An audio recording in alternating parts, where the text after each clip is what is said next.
Dubois County has a new 4-H youth development educator. Hello and welcome to 18 WJTS in.form. I'm your host, Bill Potter.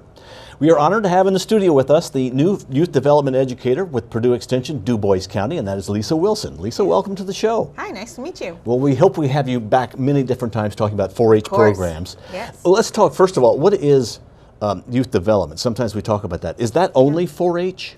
It's not only 4-H. Our program through Purdue Extension does all kinds of youth development, whether that is maybe going into the schools or just being out in the community and letting those parents know and those youth know what we have to offer, because there is such a wide range. There's a few things that the community gets to see at the fair, but 4-H and youth development goes on all year long, 365 days a year. Now, you're not a greenhorn. You are well versed in the Purdue Extension program throughout Indiana. Yes. Tell us about your history. Yes. So I started out here in Dubois County. I was a 10-year 4-H member, and I worked in the Dubois County Extension office actually as a summer assistant for a few years. And then I was a teacher, and so I kind of stepped out of the extension role, but I was a 4-H volunteer, and I was on 4-H council up in Brown County, where I lived, and then I moved into the 4-H and HHS role there in Brown County and was the educator there for several years. And then I moved on and was in Gibson County for a few years, and now I'm here. So yeah, I have a lot of experience to bring here from throughout the state. That's funny. You really are full circle from being a 4-H member all the way up to being the youth educator. Yeah, I've kind of held a lot of roles there. And you're working with a great group of people at the Dubois County Purdue Extension office. I am. I've enjoyed my first 2 days so far. It's been great. I've got to meet 4-H council. I've got to meet a lot of our volunteer leaders. I've got to meet all of our extension board, and I'm really excited to work with everybody. What are things that you're looking to do with the youth development program at Purdue Extension in Dubois County? So one of my main goals in getting started once we kind of get through the fair is just to kind of look around and see who we don't have in the 4-H program and who we could serve that we're not currently serving. Dubois County has a rich history and tradition in 4-H, and that's great. We have a lot of families that just kind of keep rotating through, but Dubois County has grown and evolved over lots of years, and there's lots of families here that aren't a part of 4-H just because they're not a 4-H family. And so what can we do to reach out to those families and help them see that 4-H just isn't about animals and agriculture? That's a huge part of it, but there's another gigantic part of that we are maybe not doing our best to showcase at this point that we can.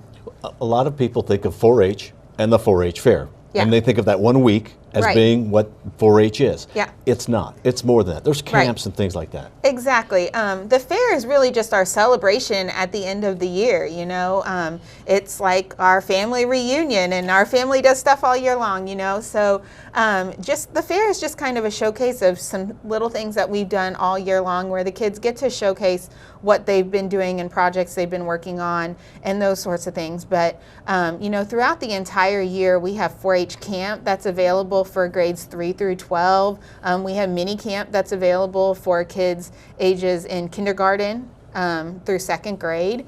We have state trips and national trips that youth can go learn about leadership and civic engagement, and even some different things, career opportunities that are available to them once they graduate high school. And there's even Spark Clubs that are available, and I know you guys housed one here a few months ago. Spark Clubs are wide open, so that's one thing I'm trying to look for: volunteers that have a unique skill set that they would like to share with some youth that we could show. And it doesn't have to be your typical 4-H project. It can be anything. I know Lake County, they did a sailing Spark Club because they're on the lake, and so anything is really, we're open to suggestions. So they should just contact you at the fair office, or they'll see you at the fair. They will see me at the fair. They can talk to you there. They can tell me if they have ideas. Yeah, of course. Why should kids join 4-H? Kids today are really busy with different things. What does 4-H give them? So I like to think that 4-H gives you what everything else can't. We like to fill that gap and give you career development opportunities, give you leadership opportunities that maybe you can't find somewhere else. Life skills is huge in the 4-H program, so that whenever you head out into the world yourself, you are good to go. 4-H gives you friendships, and not that other things don't, but 4-H gives you friendships in kind of a different way. I think that you gain some unique skills by going away from home at camp and on trips and things like that, that maybe you wouldn't get from sports or other events like that, other activities like that. The other thing is 4-H is open to everybody. You don't have to have a certain skill set to be in the 4-H program. You know, in sports, it requires a certain type of talent or things like that. And 4-H, we have something for everybody. So just kind of getting that word out there is important to me. Put you on the spot. Okay. What is your favorite project? You know, if I'm going to go with the static projects, which are the projects that are housed inside, I really like arts and crafts because that was something that was big to me when I was in 4-H. I enjoy kind of starting on them and working on them through winter when I couldn't be outdoors, and doing those things. And I love to see the creativity of our youth today. So if I'm going to go with static projects, that's definitely my favorite. If I'm going to go with livestock or animals, I wasn't involved in horse and pony, but boy, do I love to watch their shows. I also really enjoy watching really any of the livestock because I know what it takes to get that animal there and to get that animal trained to walk out in that ring. You know, these kids are up early in the morning, they come home from school and they're working with them, and they're working with them on weekends. And it just really takes a whole family approach to get that animal to the fair and ready to go, you know, so that's neat for me. Now, the 4-H fair is coming up, and again, it's not all that 4-H is at 4-H week, but it's a great pinnacle to be able to celebrate what these kids do. Let's give the plug. Let's start talking about the fair. Okay, the fair is an exciting time whenever everyone from the community can come out and see what 4-H has to offer. But not only 4-H, we can showcase our entire community at the fair, and it's a really nice time when our entire community, I kind of think of all four corners of Dubois County, get together and be together for an entire week. Everybody's always in a good mood out there. It's hot. It's usually hot and we're sweating, but we're in a good mood, and just excited to see everybody out there and let our 4-Hers show what they've been working on all year long. So it's really an exciting time for our community. The fair really runs Monday through Friday, right? But there is some work the weekend before and the weekend after. Yes, there is. We have, well, really, we're working on fair now. We start working on that, you know, back in May in our office. But for 4-Hers, we have project check-in on Friday, Friday night from 3 to 7. They come in and they check in their projects. Some of the 4-Hers get the opportunity to talk with their judges, and it's almost like an interview process where they get to tell them about what they did with their project, and you know, kind of talk about how they could do things better or things that they really liked about this project. And so it's a great learning experience for them. And then Saturday, you know, we get into other project judging and those sorts of things, and it just kind of goes on from there. But Monday night is our grand opening celebration at 5 o'clock, and it is out there in between the two exhibit buildings. So we really invite everybody to come out for that time. It's really an exciting time for our 4-Hers because that's the time they get to see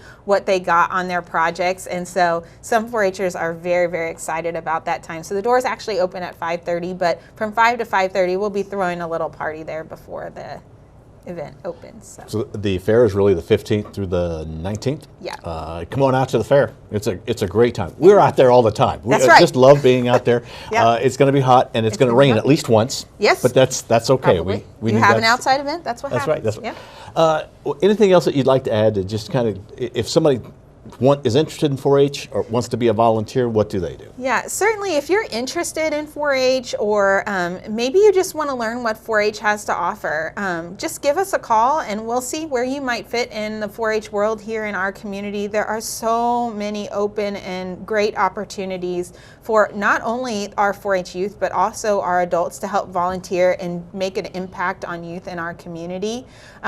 You know, and I think sometimes, like I said, 4-H is a tradition, and if it was your tradition, that's the thing you do, and if it wasn't, it kind of seems to be that it's not the thing you do, and I'd like to change that tradition a little bit going forward, a lot bit going forward. You know, check out what 4-H has to offer. It might just be a great thing for you. And if you do 4-H, you can do one project or you can do 15. You can do one project, you can do 15. You really could do none. You could go on our on our camps and our trips, and you can do Spark clubs as we have to offer, and that could be your 4-H experience. So if you're somebody that's super busy and you think, oh, I don't have time for that, do a Spark club. Just come check out a Spark club and learn that one thing, and that can be your 4-H experience. So traditional 4-H is changing, and yeah. Well, Lisa, we're excited for you. We're looking forward to working with you throughout the coming years. Yes, I'm excited to be here. Our guest has been Lisa Wilson. She is the Youth Development Educator for Purdue Extension, Dubois County. We thank you for watching. We are local people watching local people.